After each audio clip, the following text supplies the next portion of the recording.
자, 안녕하십니까. 오늘 하루도 고생 많으셨습니다. 자, 오늘 시젠 여전히 많이 떨어지면서 제가 생각했던 가격까지 내려왔는데, 제가 오늘은 추가 매수를 하지 않았고요. 내일 한번 지켜볼 생각입니다. 그 이유는 뭐냐면, 3월, 6월, 9월, 12월에 두 번째 목요일은 선물거래 옵션 만기 날이거든요. 그게 우리가 일반적으로 주식을 거래하는 거는 종목에 대한 이제 거래가 이루어지는 건데, 선물이나 이런 것들은 제로섬 게임이거든요. 뭐 아니면 돕니다. 서로 이제 외인과 기관들과 개인들 사이에서 지수를 가지고 이제 방향성을 이렇게 보여주는 건데, 제가 어제 선물 지수를 보니까 외인들이 약간 매수세가 좀 강하더라고요. 그래서 내일 같은 경우 조금 올라가지 않을까라는 생각에 조금 기다려 보려고 하고 있고, 만약에 떨어진다면 내일 구매를 할 생각입니다.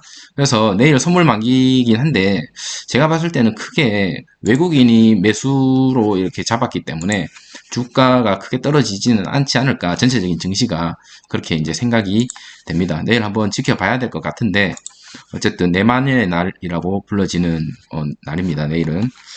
오늘 시젠 정말 힘이 듭니다. 이제는 전저점 거의 뭐 최저점까지 이제 떨어졌고요. 무상 증자로 인해서 올랐던 거는 다 뱉어냈습니다. 그래서 아마 많은 사람들이 이때 좀 내가 나갈 걸, 손절 칠 걸, 이렇게 얘기하시고, 이제 실망하시고, 좌절하시는 분들이 아마 많을 것으로 생각이 됩니다만은, 어, 우리가 항상 말씀을 드렸죠. 시젠, 어쨌든, 상패 회사도 아니고, 지금 최근에 이 모습들이 너무나 제가 봤을 때는 비정상적인 모습이다라고 보여지고, 앞으로 이 진단키트가 뭐 사용이 엄청나게 지금 줄어드는 것도 사실 아니고, 그 이유에 대해서도 제가 말씀을 드릴게요. 뒤에 이제 뉴스를 보면서 말씀을 드릴 건데, 실적이 아무래도 그렇게 뭐 드라마틱하게 떨어지지는 않을 걸로 제가 보여지거든요. 그러면서 이제 그 실적을 바탕으로 해서 뭐 다른 모습들을 보여준다면 충분히 다시 한번 주가가 이렇게 올라갈 수 있지 않을까라고 저는 생각을 합니다. 이렇게 됐으면 좋겠네요. 이렇게 됐으면 좋겠는데 이건 안 되고요. 하여튼 좋겠다라는 생각. 이제는 좀 그냥 그렇습니다. 정말 이제 고통스럽고 스트레스를 받고 이런 시간은 지난 것 같고요. 제가 어차피 이 주식을 계속 갖고 가겠다라고 마음을 먹으니까 좀 오히려 마음이 편한 것 같습니다. 물론 금액이 좀 크게 물려 있어서 기회 비용이라든지 이런 부분에 있어서 좀 아쉬운 부분이 있긴 하지만 뭐 어쩔 수가 없습니다. 지금 이미 손절 구간 넘어갔고요. 제가 지금 여기서 손절 칠 거는 아니라고 보여집니다. 물론 지금 뭐 공포심에 더 떨어지지 않을까라고 하는데, 제가 봤을 때 뭐 코로나 이후와 이전의 시즌의 기업은 완전히 다른 모습이다라고 보여집니다. 직원들도 더 2배 이상, 3배 이상 많이 늘었고, 그리고 생산 물량 캐파도 더 많이 늘었고, 기계 장비도 많이 팔았기 때문에 해외에서의 그 브랜드 이미지도 많이 구축됐습니다. 그래서 많은 사람들이 뭐 과거 3만 원으로 떨어지겠다라고 얘기하시는 분들이 많은데, 그렇게까지는 사실 힘들 것 같고요. 아무래도 저점이지 않을까라고 생각이 됩니다. 물론 더 떨어질 수도 있긴 하지만 장기로 봤을 때는 여기서 뭐 더 떨어지든 뭐 조금 올라가든 우리가 팔지 않는다면 크게 의미가 없다라고 보여집니다. 자, 오늘 일별 보시면 개인하고 기관이 또 들어왔죠. 이 금융투자에서 또 계속적으로 들어오고 있는데, 금융투자가, 자, 금융투자에서는 뭐 좀 단타성으로 좀 접근하는 개념이 좀 많더라고요. 그래서 크게 뭐 엄청 반가운 그런 수급은 아니지만 어쨌든 이렇게 들어오면서 주가를 조금씩 방어해주는 모습, 저점에서 잡아주는 모습 나쁘지 않고, 최근에 기관에서 이 들어오는 주체가 이제 금융투자가 거의 대부분 들어오고 있는 모습을 보여주고 있습니다. 외국인이 계속적으로 매도세를 이어가고 있는데, 이 외국인의 수급이 빨리 이제 돌아와야 된다라고 저는 개인적으로 생각이 됩니다. 오늘 코스피, 코스닥 둘 다 이제 증시는 좋지 않았습니다. 코스피 같은 경우는 마이너스 97%로 마무리됐고요. 코스닥 같은 경우는 마이너스 74%로 마무리가 되었고, 많은 종목들이 좋지 못한 모습을 보여주면서 오늘 하루 마감이 되었습니다. 자, 특징 뉴스 한번 살펴보고 개인적인 의견 말씀드리고 오늘 또 마치도록 하겠습니다. 자, 이제 백신을 맞은 국가들끼리 양국에서 코로나 검사를 안 받고 백신을 맞았다라는 그 증거로 인해서 서로 이제 우리 그 자유롭게 여행이 가능하게끔 하자라고 해서 트래블 버블이라는 여행지를 서로 간에 이제 협약을 한다라는 뉴스 기사가 옛날에 떴었는데, 이 코로나 때문에 백신을 맞았다고 해도 모든 사람들이 코로나 검사를 받아야 된다라는 뉴스 기사가 떴습니다. 내용을 한번 보면 방역 신뢰 국가끼리 일반 감각을 허용하는 트래블 버블이 본격 추진된다고 합니다. 코로나19 백신 접종을 완료한 사람들은 7월부터 일부 국가에 대한 단체 여행이 허용됩니다.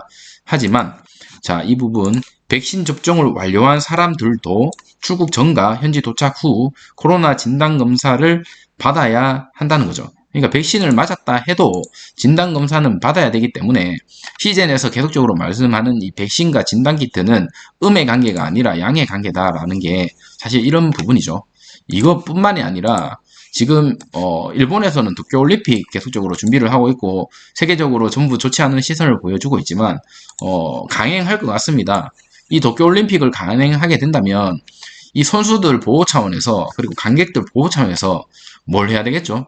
백신을 계속 하루에 한 번씩 맞을 수는 없잖아요. 백신을 맞는다고 하더라도 진단키트 검사는 어쩔 수 없이 계속 해야 됩니다. 그럼 이 수요가 지금보다도 오히려 크게 줄어들 것 같지는 않다. 비단 이 올림픽뿐만이 아니죠. 세계의 여러 축제들이 많습니다. 우리나라에도 축제들 많이 유명한데 콘서트뿐만 아니고 이런 것들을 하기 위해서는 결론적으로 이 코로나라는 것이 완전히 종식되기 전까지는 제일 안전한 게 백신이 100%라고 한다면 당연히 진단키트를 할 필요가 없겠지만 모든 이제 안정성을 고려한다면 이 백신뿐만 아니라 진단키트는 같이 가는 그런 모습을 보여줄 수밖에 없기 때문에 시즌 실적 많이 떨어질 거다 이렇게 생각하시는 분들이 많은데 제가 봤을 때는 그렇지 않다라는 거. 변이 확산에서 지금 갑자기 영국이 변이 확산을 하고 있죠. 그래서 지금 허둥지둥 오락가락 하고 있다. 해외여행 허용 놓고도 오락가락. 해외여행 예약하라더니 갑자기 또 집에 있으라 뭐 왔다리 갔다리 하고 있죠. 여기 정치인도 마찬가지인 것 같습니다. 여름 휴가철 앞두고 정책 혼선에 여행업계에 지금 불만 폭발하고 있고 이 코로나라는 게 완전히 종식이 되기 전까지는 사실은 방심을 하면 안 됩니다. 제가 어제 영상에 말씀드렸죠. 싱가포르 같은 경우도 우수 국가였죠. 홍콩도 마찬가지였습니다. 근데 지금 어떻죠? 뚫렸습니다. 지금 제가 봤을 땐 이스라엘 말고는 크게 안심을 해도 되는 나라는 딱히 없고요. 백신이라는 게 또 지속 가능하지 않죠.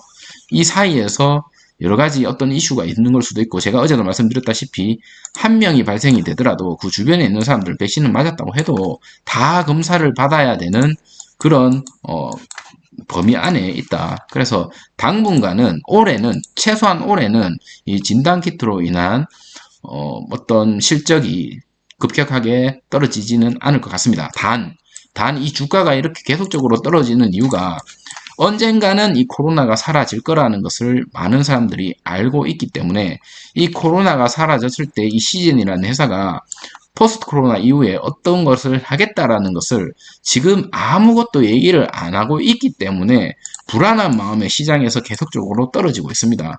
시장에서 지금 아마 생각을 하고 있을 거예요. 우리가 어떤 발표를 해서 이 주가를 끌어올릴까 이런 생각을 하고 있을 겁니다. 그렇기 때문에 그 타이밍도 아마 보여줄 것 같고 그런 대응을 안 하고 지금 이렇게 계속 올해까지 갈 것 같지는 않다 개인적으로.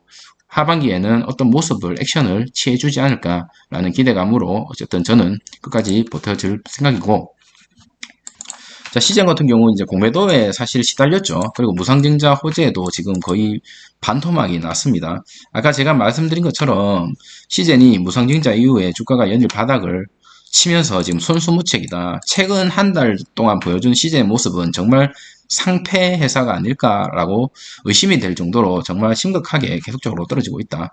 결론적으로 이겁니다. 포스트 코로나 시대를 이끌 성장 동력이 준비되지 않았다는 평가. 포스트 코로나 이후에 뭐 할 거냐라는 시장의 대답에 시젠이 질문에 대답을 해줘야 됩니다.